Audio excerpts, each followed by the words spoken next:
రాష్ట్రంలోని రైతులు, మేధావులు, నాయకుల అందరి సూచనలతోనే ప్రభుత్వం భూభారతి చట్టం 2025ను రూపొందించి అమల్లోకి తెచ్చిందని వనపర్తి ఎమ్మెల్యే మెగారెడ్డి అన్నారు.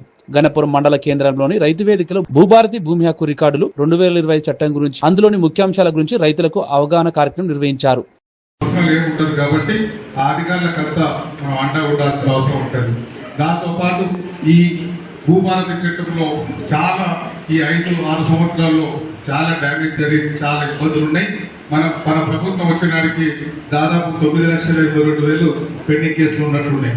ఆ రోజు అప్లికేషన్స్ దాంట్లో చాలా క్లియర్ చేస్తున్నారు.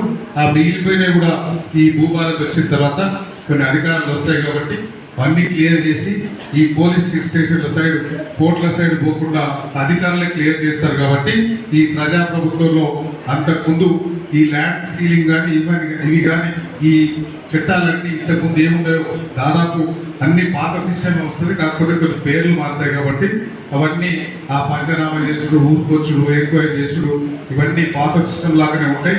ఈ ధరణి చేసిన అవకతవకలను పక్కన పెట్టేసి మనం ఈ భూభారతి జరుగుతుంది.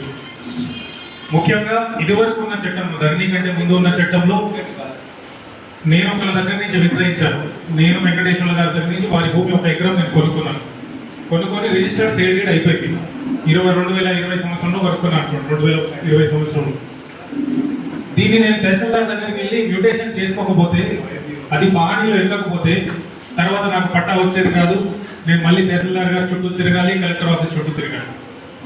ఇప్పుడు అట్లాంటి విషయం జరిగే పరిస్థితి లేదు. ఎప్పుడైతే కొనుగోలు జరుగుతుందో అప్పుడే వేలుముద్ర పడుతుంది. ఇమ్మీడియట్ గా పాస్బుక్ కూడా కొత్తది ఎవరైతే కొన్న వ్యక్తి ఉన్నారో, విక్రయించిన వారు ఉన్నారో వాళ్ళకి వచ్చేస్తుంది. సో ఇన్స్టెంట్ మ్యూటేషన్ అంటాం మనం. ఎప్పటికప్పుడే మ్యూటేషన్ అయిపోతుంది, పానీలో పేరు మారిపోతుంది, అమ్మిన వారి దగ్గర నుంచి ఆ ల్యాండ్ అనేది తగ్గిపోతుంది, కొన్న వారి దగ్గర వచ్చేస్తుంది. దీంట్లో మళ్ళీ ఆర్టీఓ గారు,